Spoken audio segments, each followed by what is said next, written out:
We're now recording for Facebook, or no, YouTube. Yeah. Maxie! That's going. And then going live for Facebook right now. Should be going live shortly. Waiting for it to load. Even though I hear this part gets recorded on live as well. And it looks like we're live. What's up, fight fans? Welcome to episode 16 of Stoner versus Stoner, your complete and comprehensive breakdowns for UFC, MMA, bare knuckle boxing, and any fights that just so happen to be happening. Stoner versus Stoner is called that because my co-host is named Don Stoner. He's a jiu-jitsu black belt. He's a competitor. Don, go ahead and give your credentials first. Go ahead.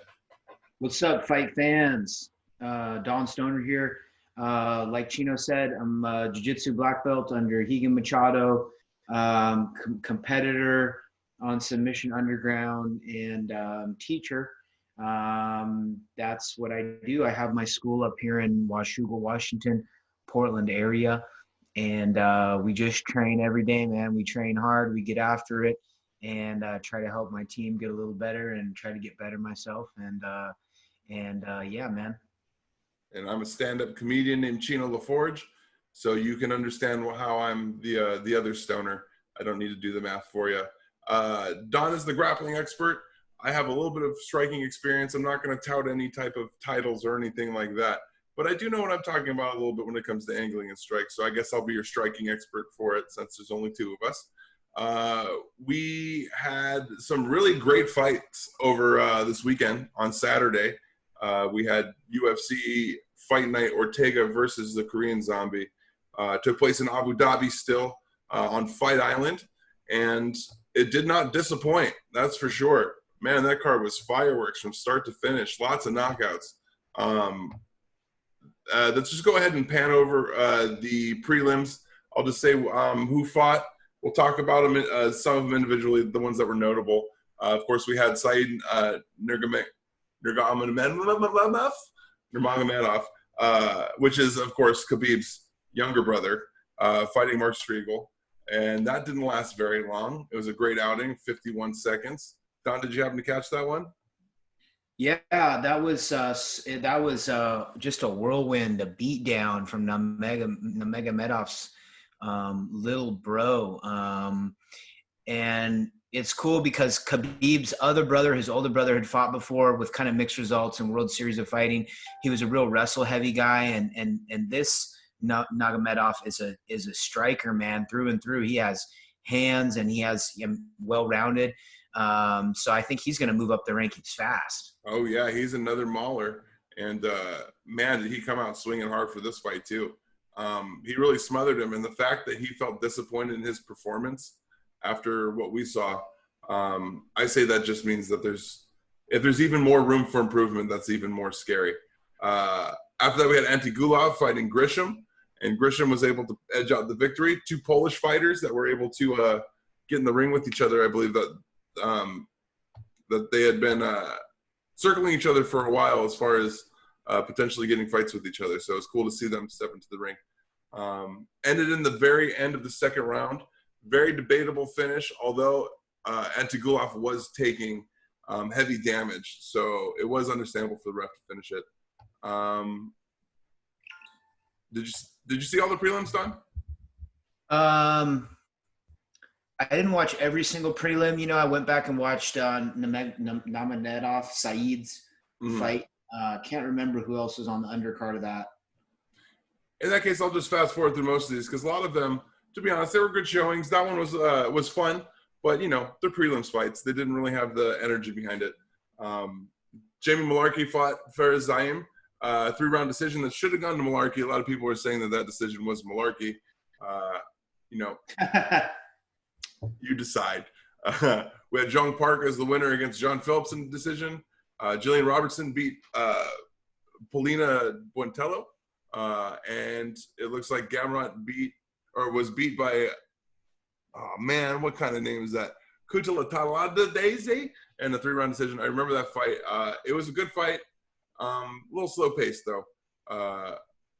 Good way to ring in get you ready, take your bathroom breaks before the main card, which from start to finish, I would say was extremely exciting.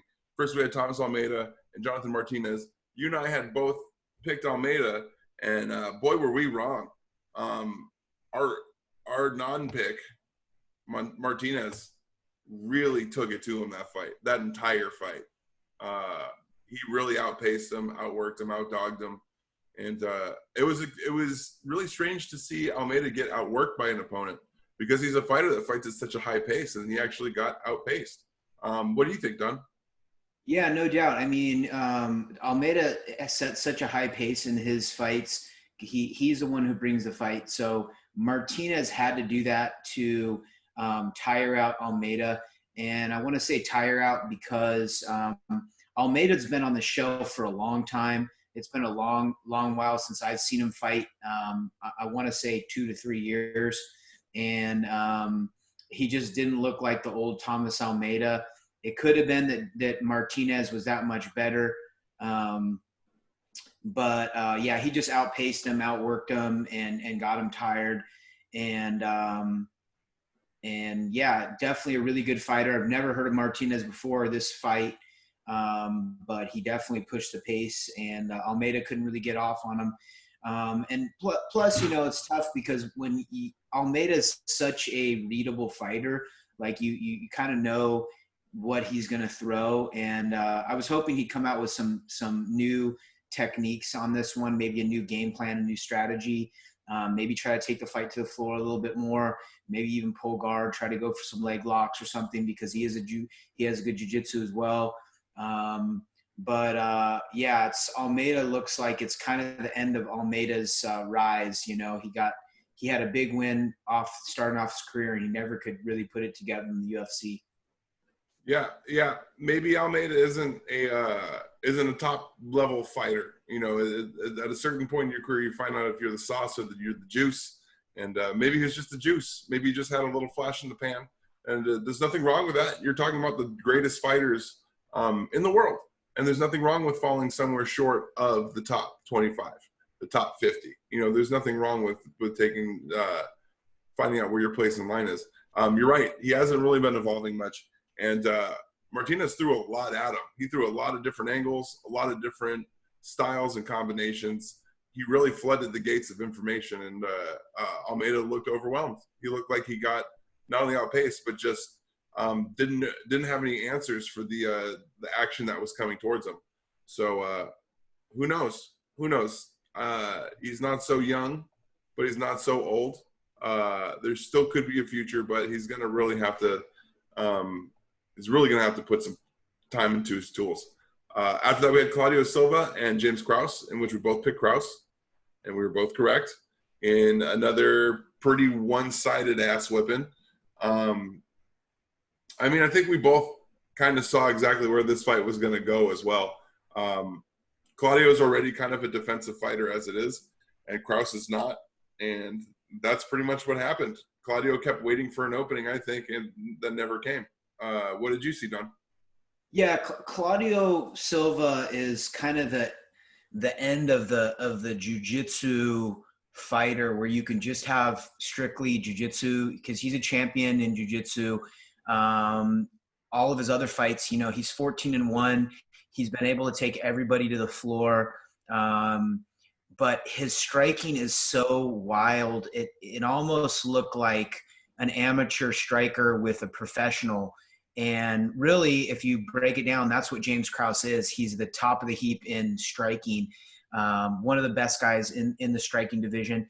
And Claudio's only hope was really to drag it to the ground, use his weight advantage, use the pressure, and get a submission, get a strangle on James Krause. And he got close at one point, but Krause was very good at circling, getting his underhooks, and just landing punches down the middle, punches, kicks, knees down the middle every time Claudio tried to land.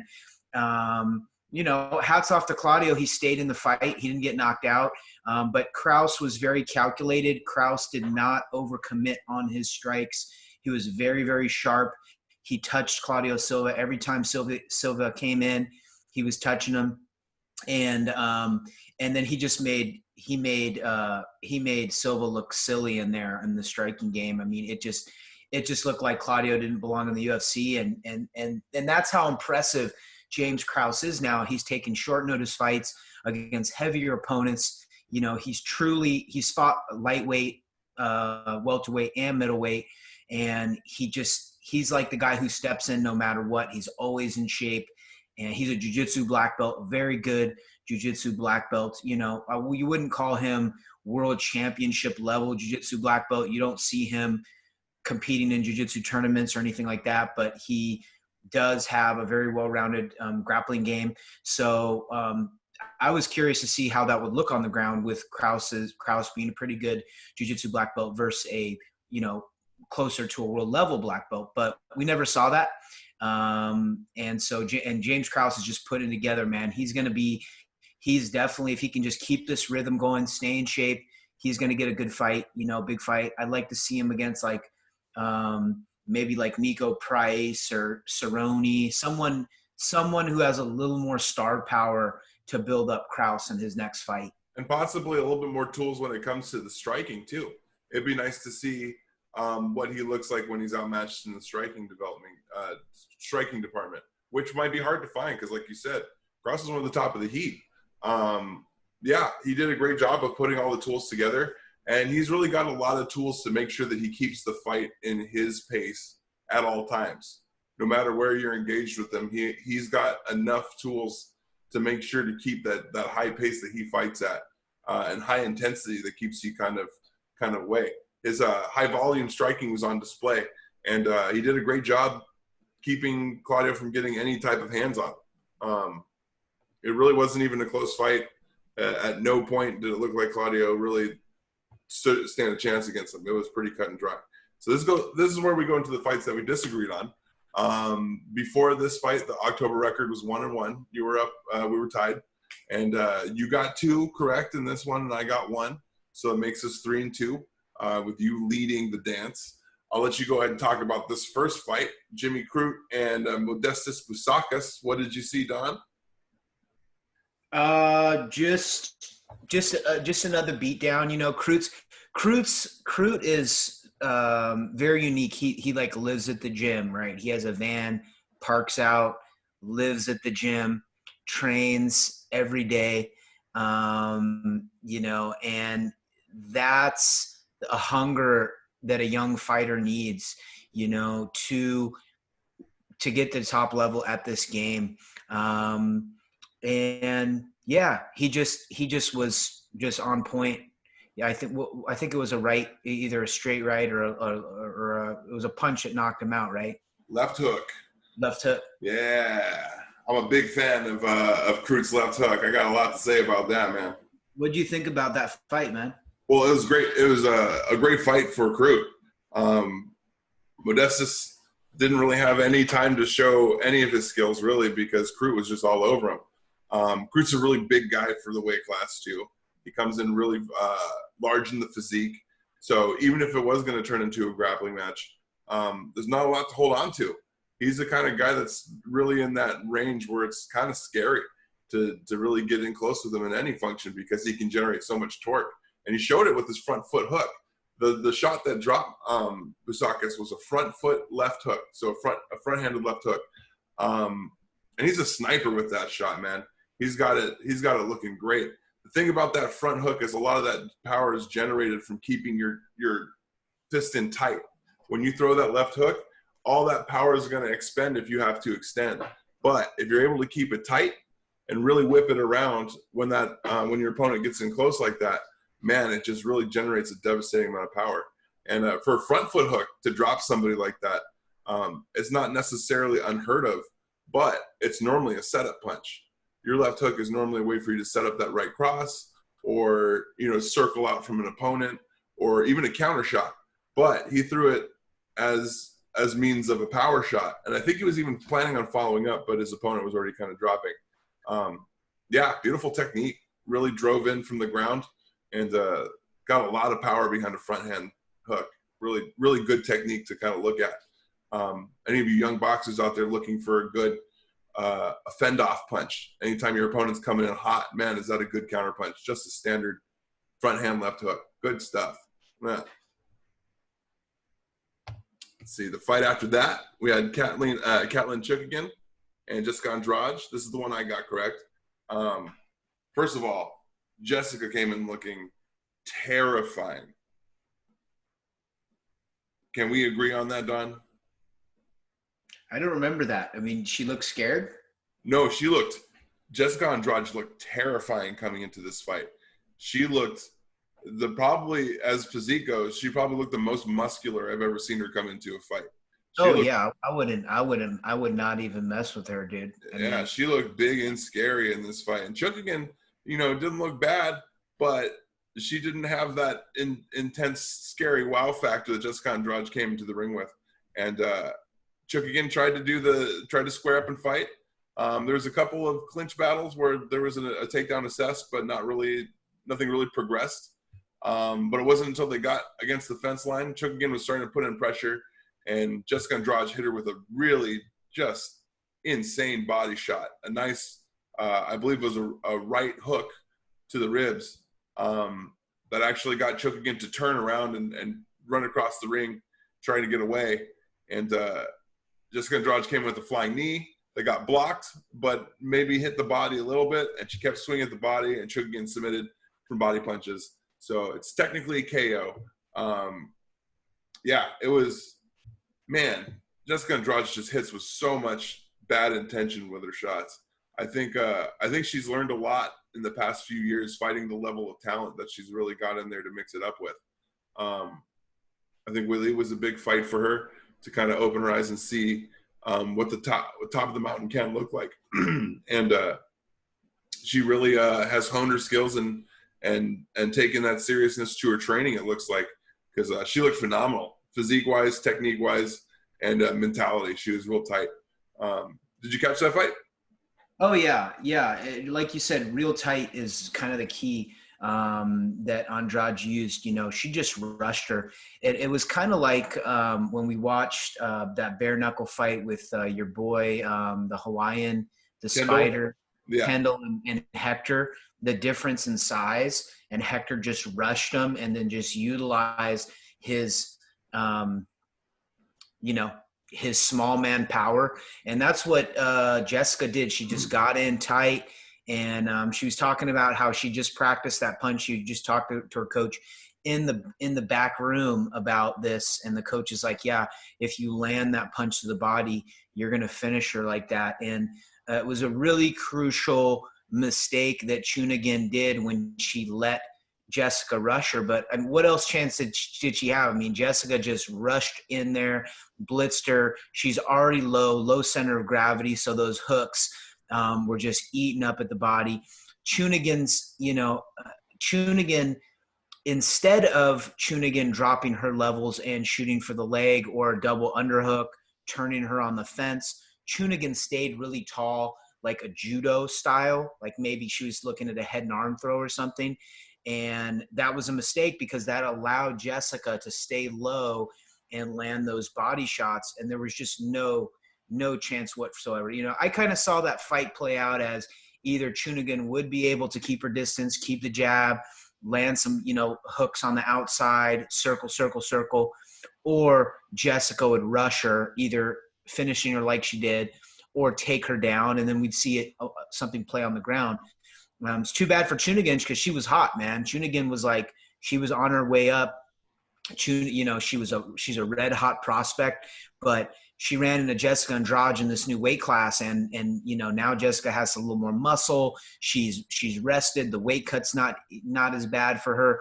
Maybe she didn't even have to cut weight at all, and she just took it to her with that body shot. And I couldn't tell if it was a low blow. With women you never know, but I didn't know. It almost looked like an injury the way that she looked, but then we see that a lot when they get hit with the body shot. Then they claim that it's a low blow, but that was clearly a body shot, and that just shuts your whole body down. When you get that, what is that? Is that a liver shot or a kidney shot? It looked like a liver shot, right in the right in that right side pocket right there. You don't want to get hit in.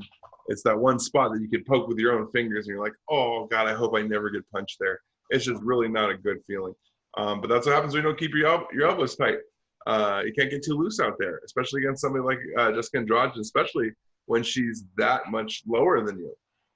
She should have really took a more tucked approach. Her body stance was a little high, and her chin was up, and the body shots. If that didn't finish the fight, they would have paid dividends, and it only would have led to her getting rocked in the top side too. Because once those hands start dropping, it's not like Jessica Andrade is letting up anytime soon, and it's not like she's not a 3-round fighter. She could do a 3-round fight no problem. So getting into that 3rd round, if it made it that far, it would have only gotten worse. So great fight, great finish, great choice of strikes. And then speaking of great fights, holy shit. Did you see that main event? That 5-round battle? Man, that was great. Brian Ortega looking like the new T-City. Looking like Torrance got some new parts and maybe a new hospital. Man, T-City Ortega looking good, bro. Korean Zombie looked great too. Let's not take any sting off his punches. He came out throwing great combinations, and he stuck out there. Man, what a tough guy too. He took some shots that definitely lesser fighters would have folded to. Don, let's go ahead and hear your assessment of the main event. Well, fans, you can remember last episode, I picked T-City, and kind of reluctantly, because truth be told, I don't like the guy at all. Real John Jones kind of fake guy in my opinion. But besides that, as a fighter, you can't take it away from him. The key to me, I was really looking at when someone has been with their camp throughout their whole career and had success and then changes camps, how are they going to be different? Are they going to be better? Are they going to be worse? Because sometimes you get a new coach and the coach just changes everything. But what all the coaches did is they just fixed his mistakes. T-City always got sucked into brawls. He's a very emotional fighter. He's a very, you hit him, tries to hit you, and then he'll leave himself open. He never utilized his takedowns, so a lot of times he couldn't use his jiu-jitsu. But he fixed all of that in the fight, and he just fought the perfect fight. I mean, that's the best T-City we've ever seen. The commentators were talking about that. He had some tricks, and tricks are the type of thing fighters need tricks, right? And, jiu-jitsu fighters need tricks, wrestlers, combat sport athletes. If you're very active with your tricks and your fakes and you're doing so much, you're going to hide your shots. And Korean Zombie just had no answer for anything. I mean, when T-City was reaching around, grabbing his leg, I mean, you never see guys just drop their hand and just trap your leg. It was so cool. And then he would land shots after that. The spinning elbow, perfectly timed spinning elbow. Like, I've never seen a spinning elbow so perfectly timed where the guy's right at the perfect angle, and he was landing that spinning elbow. His jiu-jitsu looked solid, but we didn't see that much jiu-jitsu. And that was actually a good thing, because he utilized his takedowns, and he only used his jiu-jitsu as a threat, not as the type of thing where you get desperate and then you just try to latch onto something, which you can't do in MMA. He only tried one guillotine attempt against the cage when he took Korean Zombie down. Korean exposed his neck for a second.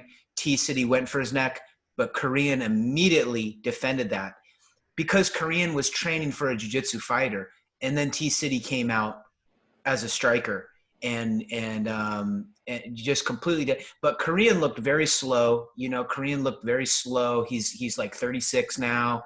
He hasn't been that active. He's had some great fights. He's beat a lot of great guys, but there may have been some of the bad blood that also got in Korean's head on this fight too, because, there was a lot of emotions in there as well. So maybe that played into it.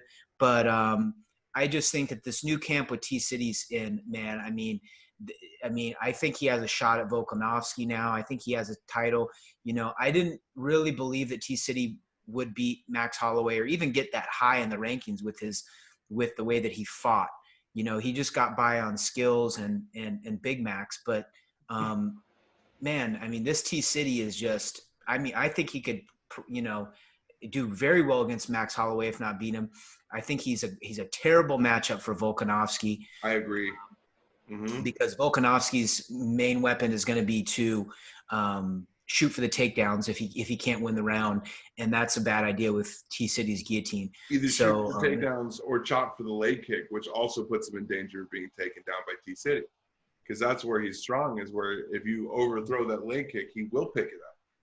And speaking of leg kicks, though, why didn't Korean hit more leg kicks? It was landing clearly in the first round, and then he slowed down on the leg kicks. T City was showing wear on the legs, and he stopped it, and that was just due to T City timing him on everything.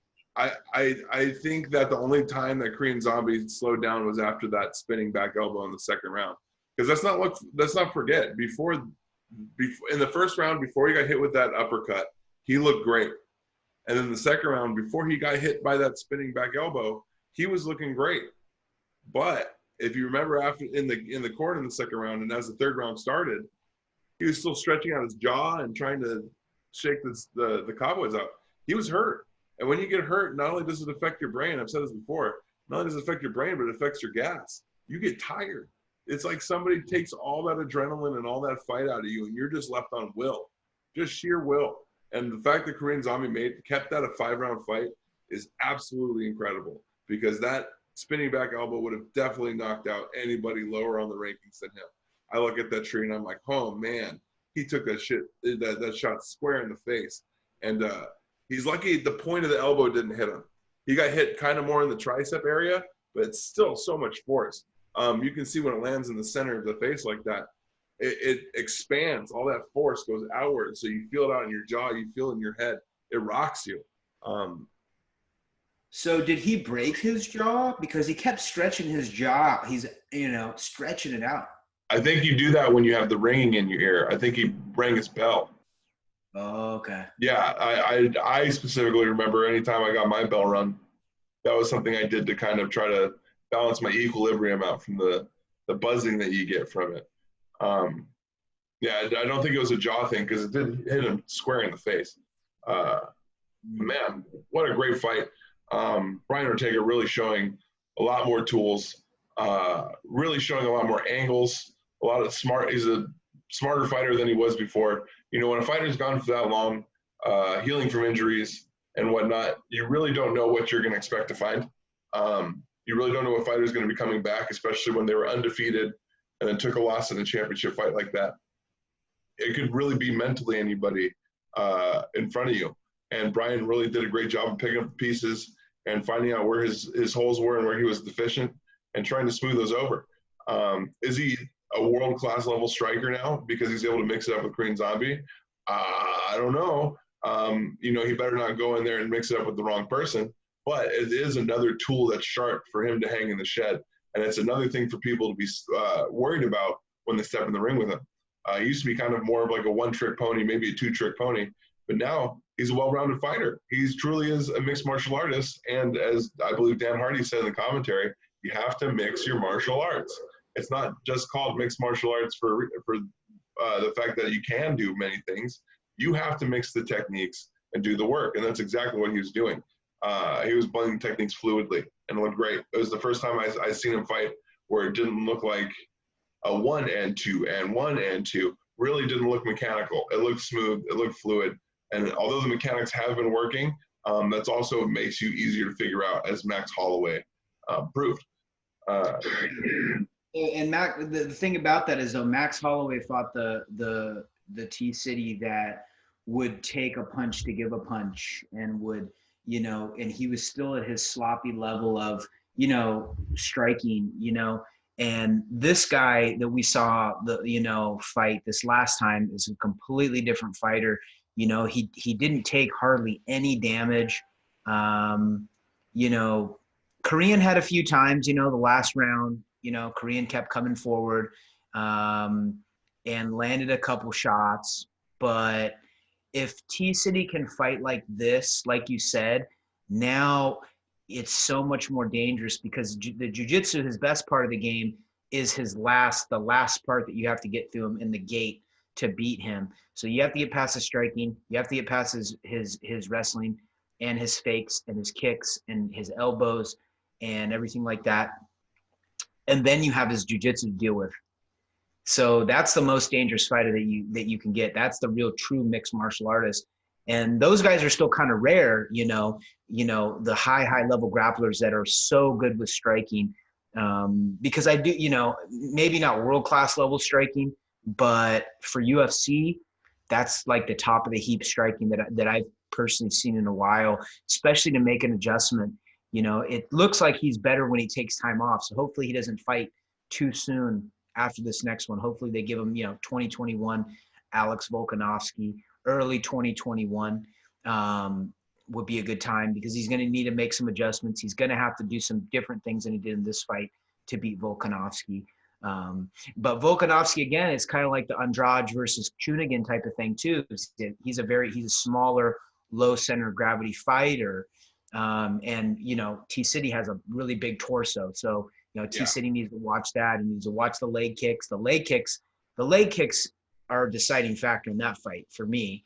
But I would also say that T-City definitely, but if we're making that comparison, T-City's got a lot more skills at his disposal in that type of matchup. Chunigan maybe was a little underdeveloped in some ways. Maybe her camp didn't really account for how much smaller and faster Jessica Andrade was. But we know that T-City has the tools to fight in those ranges of speed and height. We've got a good map of it before. So I think Ortega's a really bad fight for Volkanovski. I really think that's going to be a fun one to watch, especially as a person who's a huge Max Holloway fan. All right. So the UFC coming up this weekend is UFC 254. It's the biggest event of the month, perhaps the biggest event of the next few months. This is a pretty big event because Khabib's return is happening against Justin Gaethje for the championship belt. Robert Whittaker is going to be fighting Jared Cannonier for the #1 contender spot against Israel Adesanya. And we also have I think this fight might have been a little bit late signed because I didn't hear about it until really recently. Alexander Volkov and Walt Harris are going to also be in the main events there. So these are going to be some great fights. There's a couple of other ones on the main card that we're not too sure about. We talked about them a little bit before. We have the Magomed versus Ion Cutelaba. We got Lauren Murphy's fight. We got Philip Hawes' fight.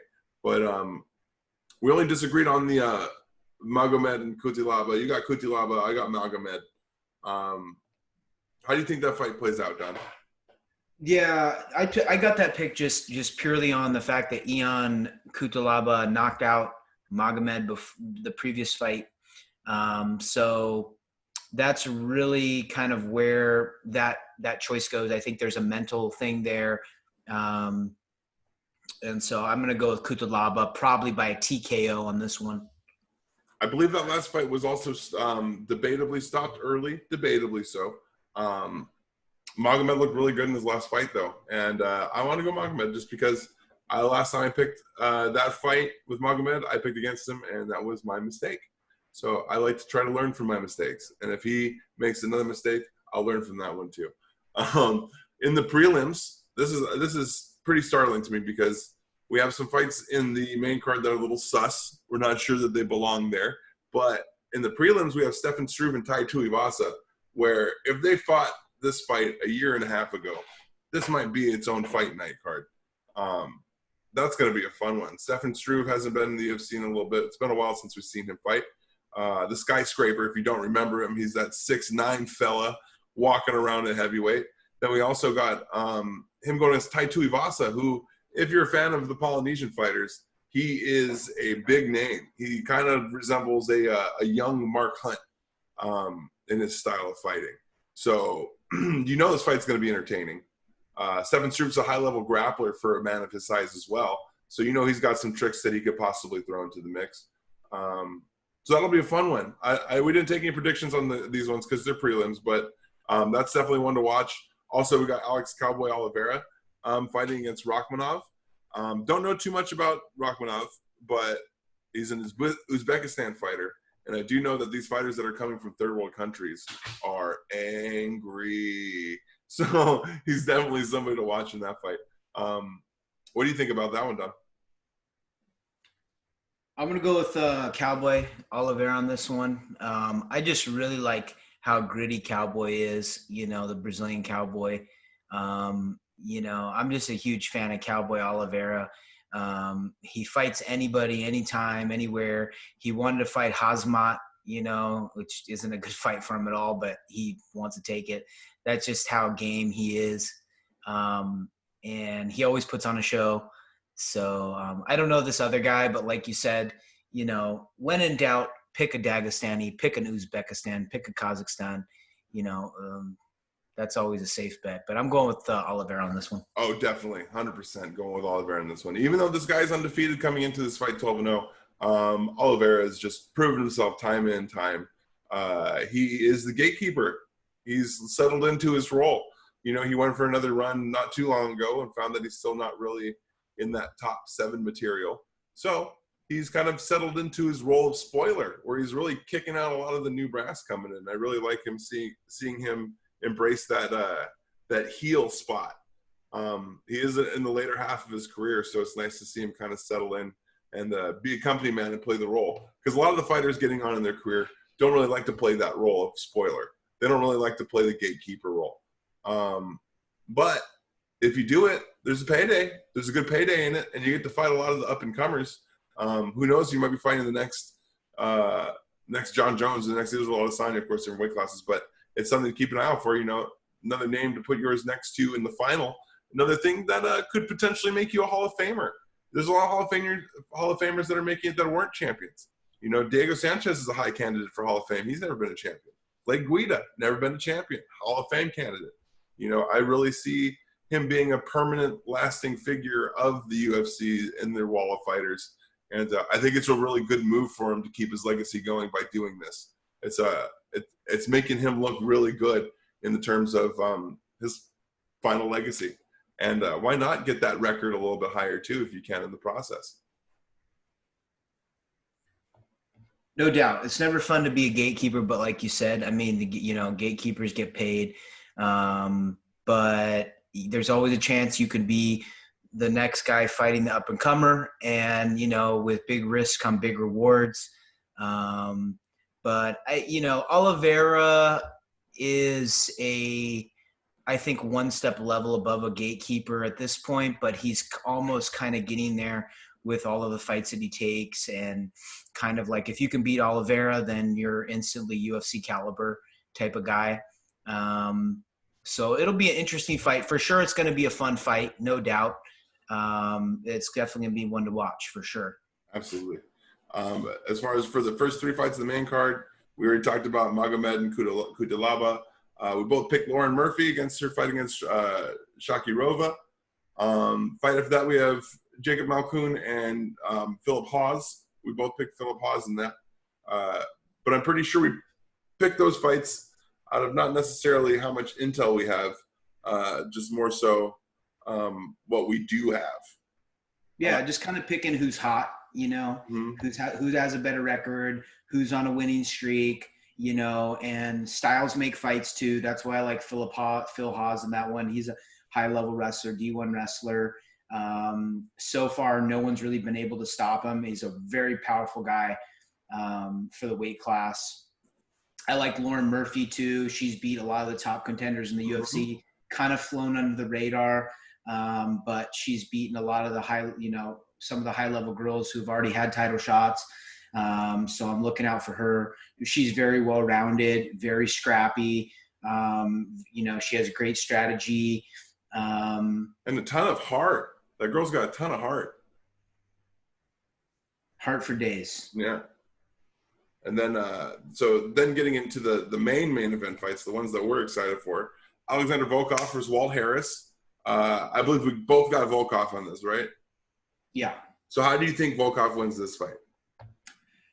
Well, Volkov's going to have to keep it a striking battle, man. I mean, Walt Harris, although not a high-level grappler, he's good with cage control, but he's almost kind of evolved into more of a striker, and that's a dangerous thing to be with Volkov, who's been a striker his whole life since a little kid, came up through Bellator. He's a Bellator champion.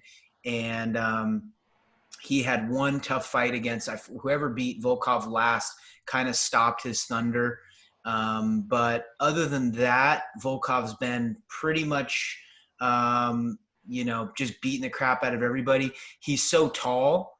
He's like a Stefan Struve, but for striking, so his jab is really his main weapon. And then he's not a guy who's going to knock you out like Francis Ngannou with home runs. He's a guy who's going to chip away at you and really keep you on the end of the punches. And he's so tall, it's really hard to get inside of Volkov. So I see Volkov kind of outpointing him, moving around. If Walt Harris can maybe attack the legs with some leg kicks, that'd be a good strategy for Walt Harris. If Walt Harris can clinch him, get some cage control, that's good. Volkov on the ground really just holds on and guard. Volkov is not a attacking jiu-jitsu fighter. So if it does get to the ground, it's going to favor Walt Harris with the ground and pound and the cage control. A lot of times too, when you're so tall like Volkov is, it's hard to get up. So if Walt Harris can make it, that type of fight, he can win the fight. But if it's a stand-up fight, it's most likely going to go to Volkov. Absolutely. We saw what Volkov's weaknesses in his last fight. It was Curtis Blades that you're thinking of that he fought. And Curtis Blades does what Curtis Blades did what Curtis Blades does, which is pin you down and wrestle screw you for as long as he wants to. And that's exactly what he did. He just pinned him down and made it a rough, sloppy one. And Curtis is good at that. That's what he does. He doesn't really put fighters away. He just puts fights in the freezer. He makes sure that you never see the light of day.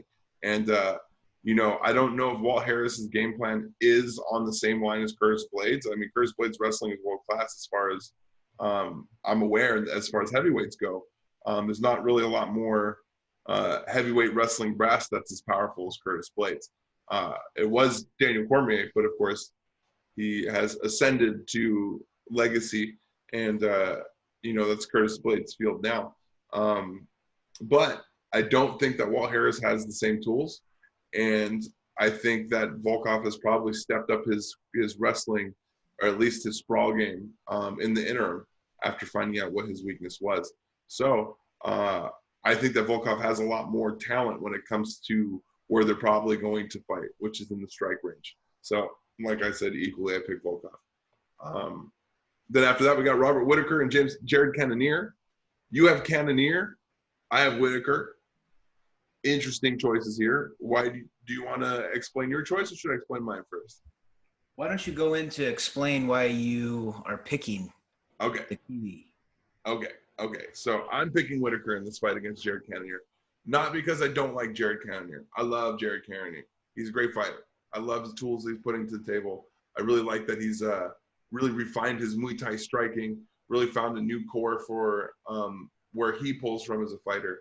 But Robert Whitaker is always dangerous. And I don't think we really remember how dangerous he is. I mean, seeing him beat Darren Till in a chess match fight may not have convinced a lot of people, but what it shows is that whatever main talent you have, as long as you're not Israel Adesanya, who doesn't really have a specific main talent, if you're a specialist, if you have something that you're talented in specifically to look out for, he is going to put it on ice. He knows Darren Till's overhand left was to be watched. So what did he do? He took out his front leg. He took out his front leg in the first half of the fight, and Darren Till was worthless. He couldn't do anything but defend himself. He wasn't doing any offense at that point because his knee was wrapped.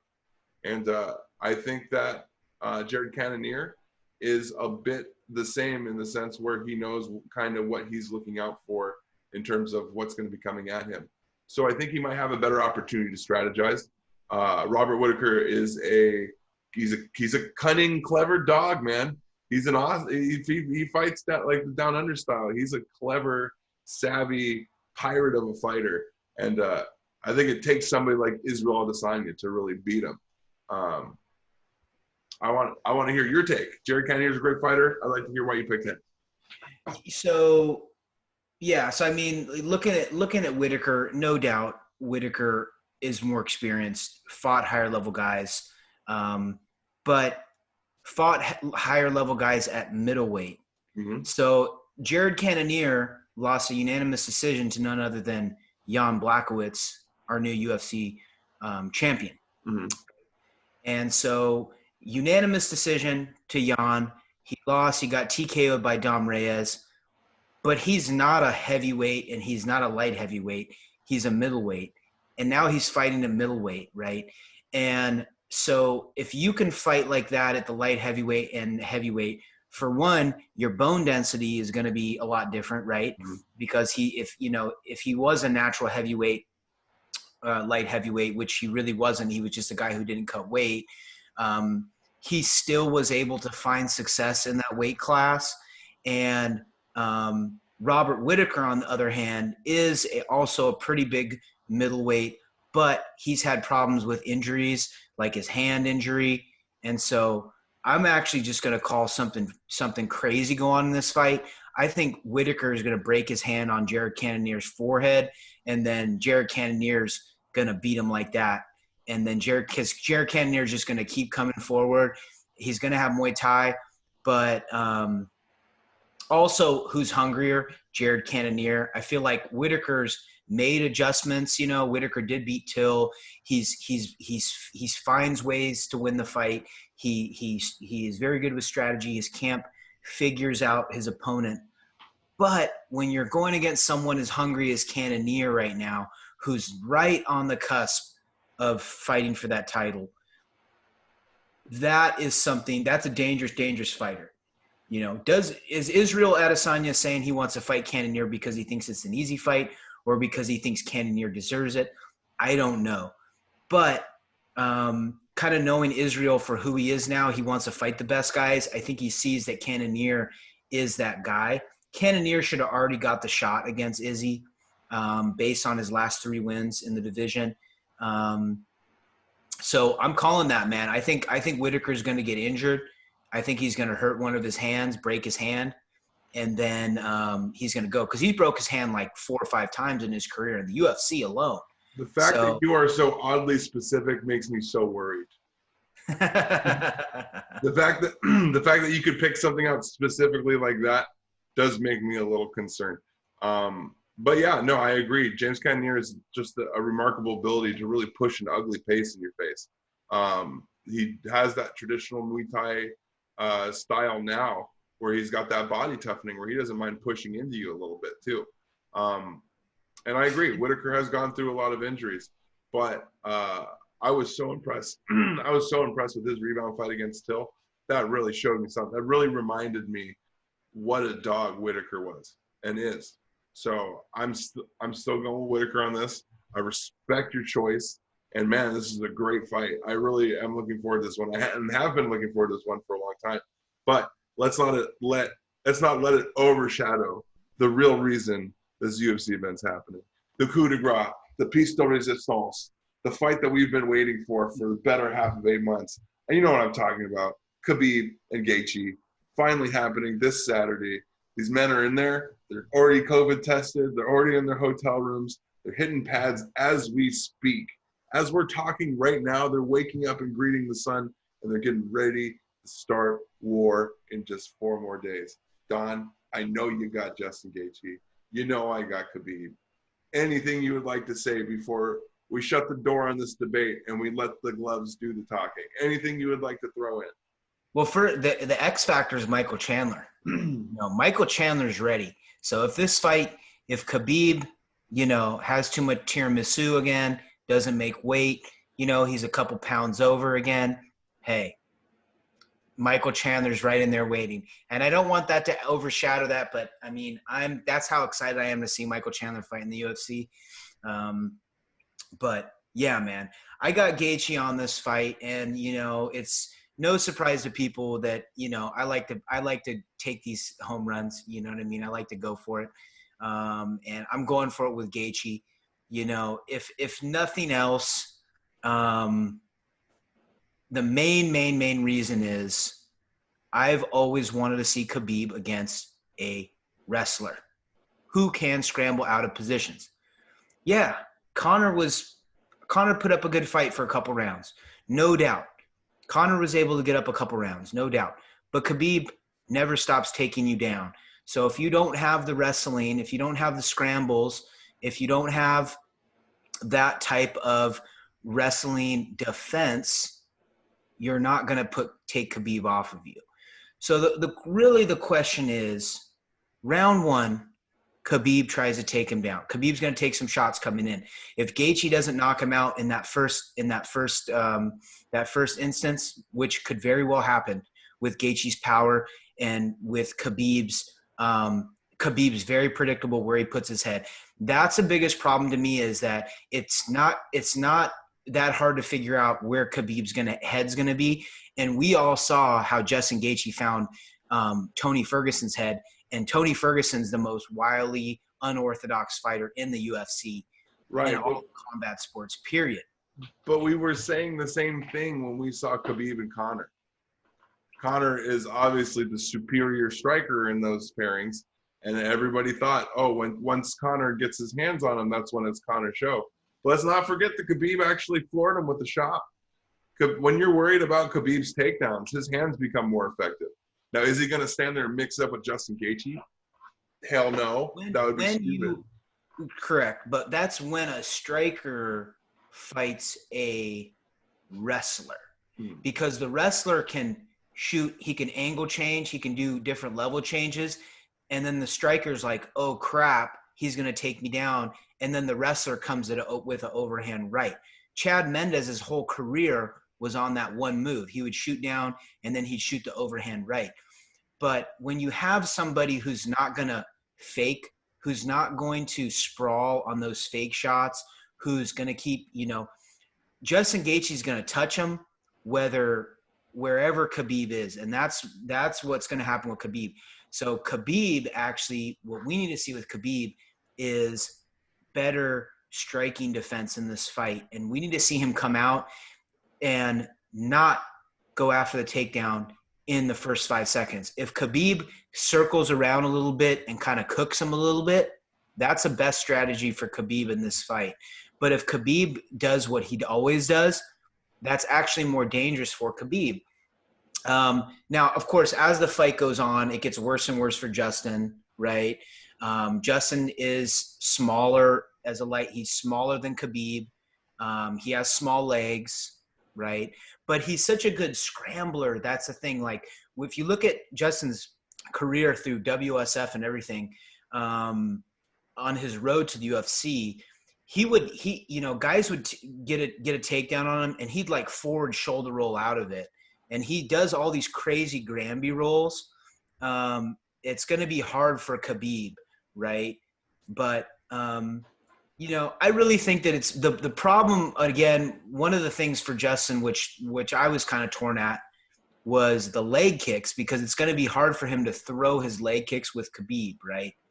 So he's going to have to box him. If Justin boxes him mainly and works on his wrestling defense, I think Justin can find Khabib's chin and knock Khabib out. And we're going to see the end of Khabib on this one. Maybe not the end of him, because Khabib still wants to fight GSP.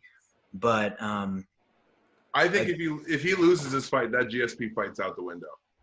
I don't see GSP coming out of retirement for a fighter that's 29-1. That's not going to happen. It might look a lot like when Matt Serra knocked out GSP, right? Right. Matt Serra came out as a huge underdog and knocked out GSP, and then GSP came back and beat Matt Serra when he was able to reestablish his game plan. So it might be Justin Gaethje. If Justin Gaethje knocks him out, Khabib will get an instant rematch, as he should. And then, hey, I mean, he's not undefeated, but he still beat the guy that beat him. But yeah, I totally agree with you that, he shouldn't even be talking about GSP. Anyways, GSP is not going to fight. I mean, I keep going back to that same thing. GSP is not going to fight again. I think if Khabib wins, I think he might. If the UFC throws enough money at him, I think he might consider it. Will it happen? That's still 6 months away to a year of even getting numbers on the table. But I don't know. Dude, There's no we're about to see Mike Tyson fight in November. Money talks, homie. I'm all about that money game now. You know, after seeing Conor and Mayweather box, anything is possible. I throw it to the wind. If we as the people demand to fight long enough and throw enough money at this contract, it will happen. Yeah, it's only a matter of time. But here's what excites me the most about this fight. These two fighters are so similar in their styles that they're really going to have to mix up their approach. They're like bizarro versions of each other in a sense. We got Dagestani wrestling versus American wrestling. We have Justin Gaethje's boxing, his modern style boxing and clinch fighting with Khabib's Samba and odd styles. So we have literally these dark mirror images of each other fighting. It's really going to be an exciting fight. I think it really is going to be boiled down to ring time. How much time does this fight go on? Like you said, the longer it goes, the more it plays into Khabib's fact. And I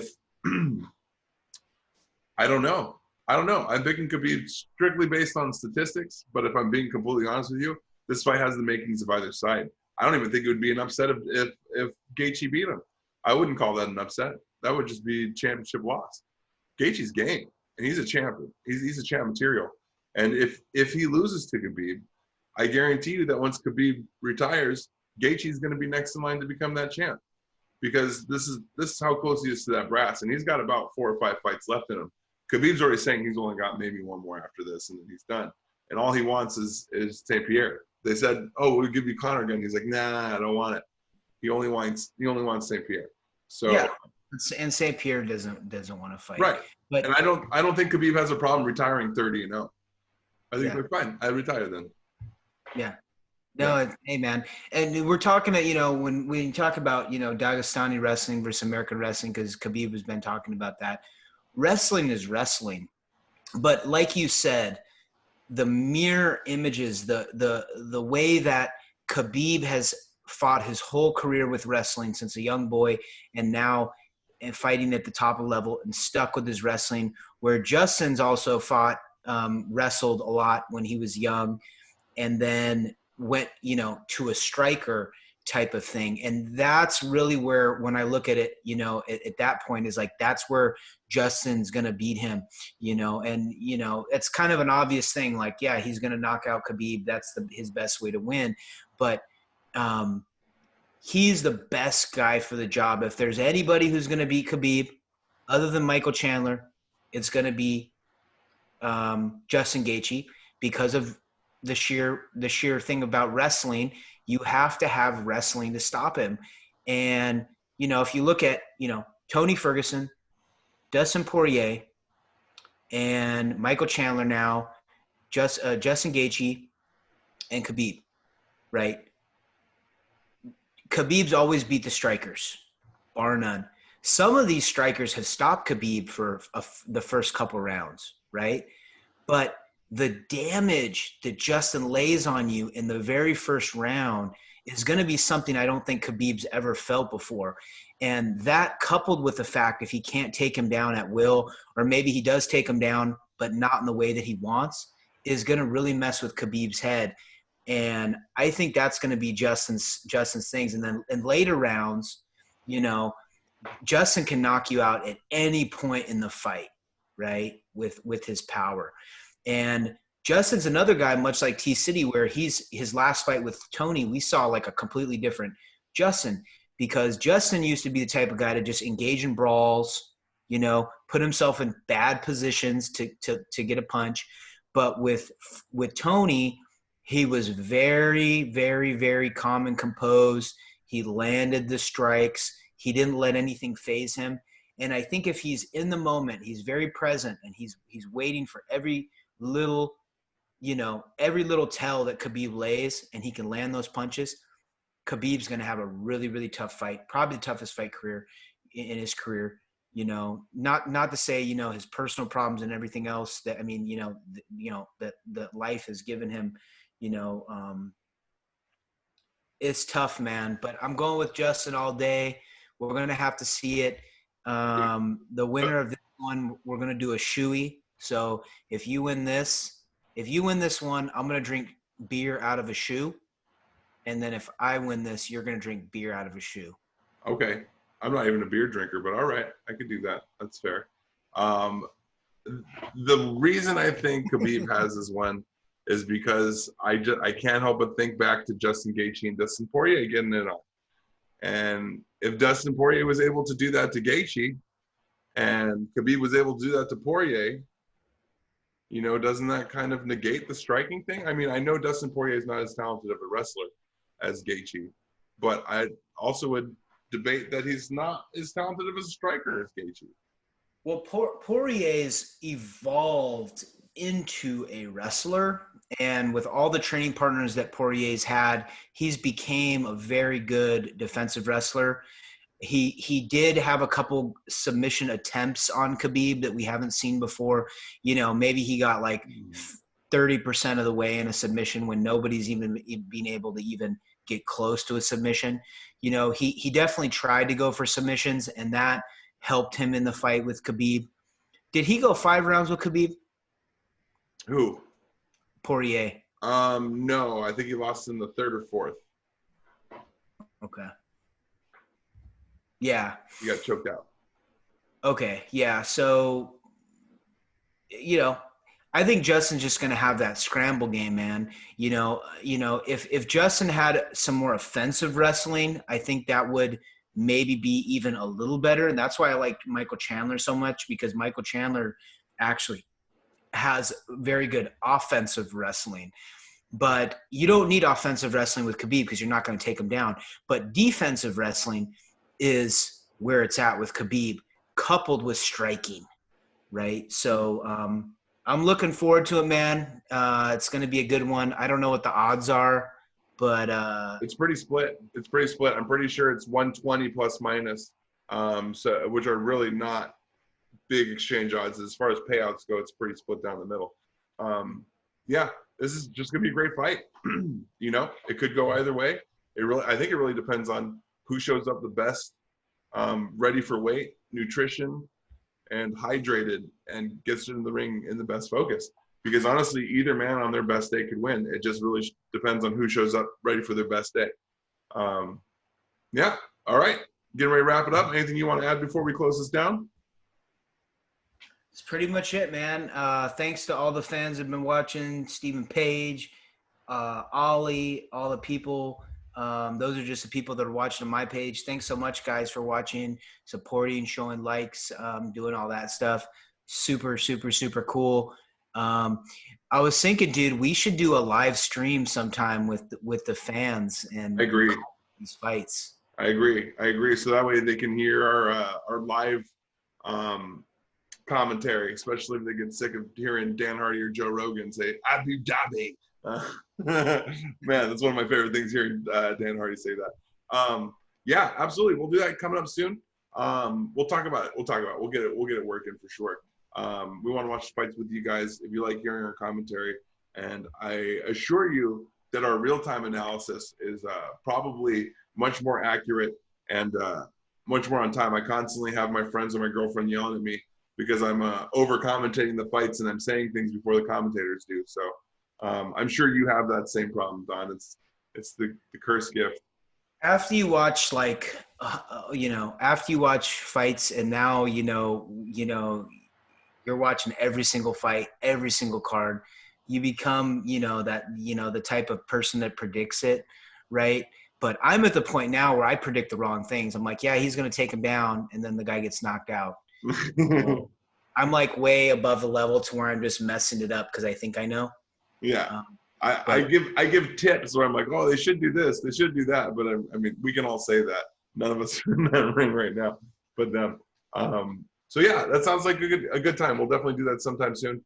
Don, go ahead and tell our listeners where they can find you at. You can find me Instagram at dstoner_LWJJ, stands for Lone Wolf Jiu-Jitsu. On Facebook, Don Stoner, and Stoner vs. Stoner. Contact me there and post your pics, guys. Yep. You can find me at Chino Bra. That's ChinoBrah. You can find me on Instagram, Facebook, all those good places, as well as Oculus. If you're a VR person, I'm doing VR comedy on most weeks on Thursdays and Saturdays. If you want to check it out, easiest way to find me is to find me on AltSpace app or on Oculus at Chino Bra. Thanks for tuning in, guys. A little nugget for you before we go. Fabricio Verdum's talking about going to Bellator. What? And so is Fedor Emelianenko. What? That fight might happen again. What? Thanks for tuning in, guys. We'll see you next week. Make sure you tune in. We're going to be talking about who won, who lost, and who might be winning the next fights. Until then, enjoy the fights, and aloha.